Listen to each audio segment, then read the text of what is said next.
Welcome back. The right time of the year to be talking about this topic, healthy eating around the holidays. Dr. Dominick DeFelice from Highland Family Medicine is back with us. Doctor, we appreciate the time. Thank you. Thank you. All right. So, look, we know it can be difficult to eat well during the holidays. There are lots of options out there for folks. Here's the question. Have researchers actually looked into how food consumption during the holidays affects our health? Yes, they have, Mark. There's been a few interesting studies about this. One study looked at hospital admission rates for something called congestive heart failure, which is a condition where the heart doesn't pump blood fast enough forward to the rest of the body, and it's very sensitive to fluid level intakes and sodium level intakes.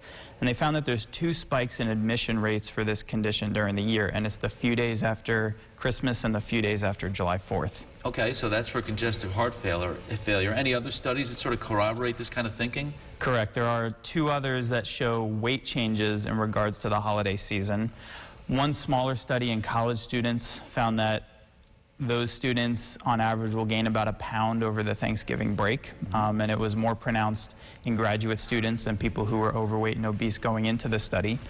Another larger, more fascinating study found that adults over 18 will gain about a pound over the course of the winter months, and they actually weighed those people again the following fall and found that that weight did not fall off. So it suggests that adults are gaining little by little as they go on in their lives. All right, so that leads to the question then, is there a cause and effect? Are you saying our diets around the holidays directly cause health issues? This is a really difficult question to answer. Most scientific and medical studies do not ever show a direct causal relationship between two phenomena. It's just very difficult to prove that in a study.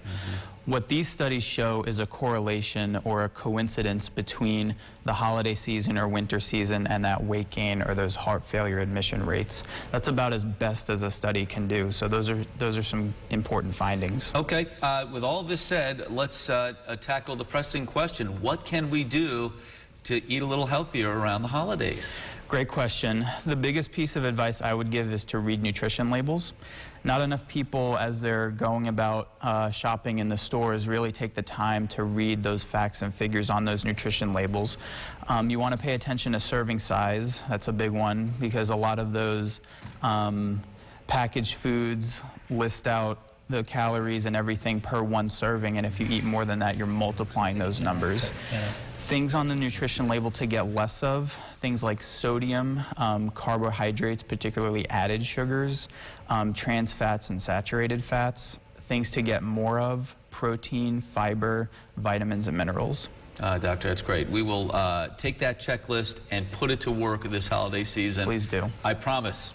We're going to mention as we finish a great resource as well, myplate.gov. Go there for more information and guidance as well. Thanks for the time. We appreciate it. Thank you, Mark.